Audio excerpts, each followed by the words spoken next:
আওয়ামী লীগ আমলের বিরোধী দল ছিল জাতীয় পার্টি 11 জন এমপি নিয়ে। তো এখন ওই সেই অবস্থা নাই, এখন সরকারি দল বিরোধী দল শক্তিশালী অবস্থানে। এখন সরকারি দল বিরোধী দল সবার সম্মতি ছাড়া আওয়ামী লীগ আসলে মাঠে আর আসতে পারবে না। কারণ হলো গতকাল 23শে জুন আওয়ামী লীগের প্রতিষ্ঠা বার্ষিকী ছিল। 1949 সালে এই দিনে আওয়ামী লীগের প্রতিষ্ঠা হয়, কিন্তু এবার তাদের প্রতিষ্ঠা বার্ষিকী পালনটা ছিল সম্পূর্ণ ভিন্ন রূপে। কারণ তাদের রাজনৈতিক কর্মকাণ্ড নিষিদ্ধ, তাদের নিবন্ধন স্থগিত আছে, আইন করে তাদের নিবন্ধন বাদ। তারপরে তাদের বড় নেত্রী সহ সবাই প্রায় পলাতক, যা আছে দেশে প্রায় জেলখানায়, সবাই কঠিন অবস্থার মধ্যে আছে।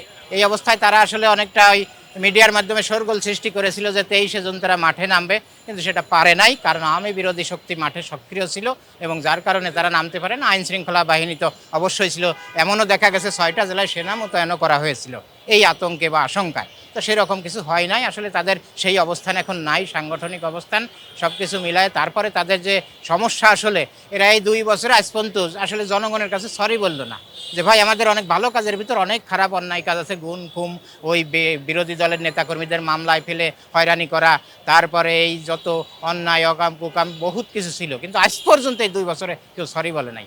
সরি বলে সাধারণ নেতাকর্মীরাও যদি স্বাভাবিক জীবনে ফিরে আসতে পারতো তাহলেও তারা কিছু করতে পারতো। তাই এই অবস্থায় আসলে তাদের সেই অবস্থান নাই।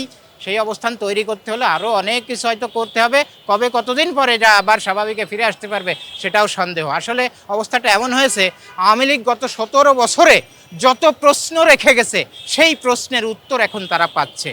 অনেকে এই উত্তরের একটা ঘটনায় বলছে যে একটা মিছিল থেকে একজন মহিলাকে গলায় শাড়ি পেঁচায় বা উন্না পেঁচায় যুবদলের একজন নেতা টানে হেসড়ে নিয়ে যাচ্ছে পুলিশে সোপর্দ করার জন্য। এটা নিয়ে অনেকে অনেক কথা বলছে, আওয়ামীপন্থী লোকজনে বলছে এটা কেমন অন্যায়। কিন্তু আসলে আপনারা বলেন 17 বছরে কি করছেন?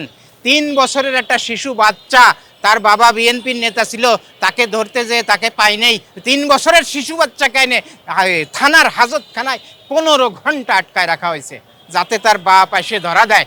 3 বছরের শিশু বাচ্চা, এগুলো করা হয়েছে। তারপরে ওই স্বামী পলাতক বিএনপি জামাতের নেতা, তার স্ত্রী কন্যা সন্তানকে এনে জেলখানা আটকানো হয়েছে, তাদের বিরুদ্ধে মামলা দিয়ে চালান দিয়ে মাসের পর মাস জেল কাটছে। এই অবস্থায় 17টা বছর তাদেরকে ঘুমাতে দিনে এক একজন মানুষের নামে 200-300 মামলা, এই করে যে কাজগুলো করা হয়েছে, আসলে এই প্রশ্নগুলোর উত্তর এখন তারা দিচ্ছে। এই অবস্থায় তাদের আসলে স্বাভাবিক অবস্থায় কতদিন পরে ফিরে আসতে পারবে এটা কেউ সঠিকভাবে বলতে পারে না। এটা সরকার বলতে পারে না, আওয়ামী লীগও বলতে পারে, কেউ পারে না, সাধারণ জনগণও বলতে পারে না। তো এই অবস্থায় আসলে এদের উচিত সাধারণ জনগণের কাছে সরি বলে আস্তে আস্তে আস্তে আস্তে মানুষের রাগকে, মানুষের ক্ষোভকে দমন করে সরকারের সাথে লিয়াজও করে। আর তাতে এমন একটা অবস্থা, ওই আওয়ামী লীগ আমলের বিরোধী দল ছিল জাতীয় পার্টি 11 জন এমপি নিয়ে।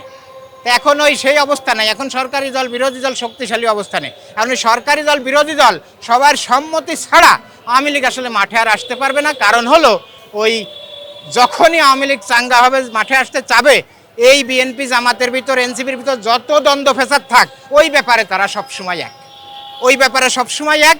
এবং ওই একতার কারণে এরা আসলে সঠিকভাবে মাঠে এসে দাঁড়াতে পারবে না।